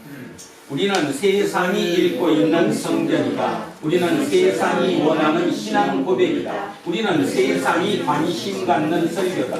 하늘에 계신 우리 아버지, 아버지의 이름을 거룩하게 하시며 아버지의 나라가 오게 하시며 아버지의 뜻이 하늘에서와 같이 땅에서도 이루어지게 하소서. 오늘 우리에게 일용할 양식을 주시고 우리가 우리에게 잘못한 사람을 용서하여 준 것 같이 우리 죄를 용서하여 주시고 우리를 시험에 빠지지 않게 하시고 악에서 구하소서. 나라와 권능과 영광이 영원히 아버지의 것입니다. 아멘. 오늘 주신 말씀에 새 힘 얻어서 세상으로 나가서 살아갈 때에 나 혼자 힘으로 늘 부족하오니 주여 나를 도우사 승리하게 하소서. 아멘. 이제 대림절 둘째 주일의 공동 예배가 끝났습니다. 각자의 처한 일상으로 돌아가십시오. 볼 수는 있지만 보지 않는 눈먼 자들의 도시인 세상 속에서 우리에게 빛으로 다시 오실 주님을 기다리는 사람으로서 정체성을 잃지 말고 눈을 크게 뜨고 살아가십시오.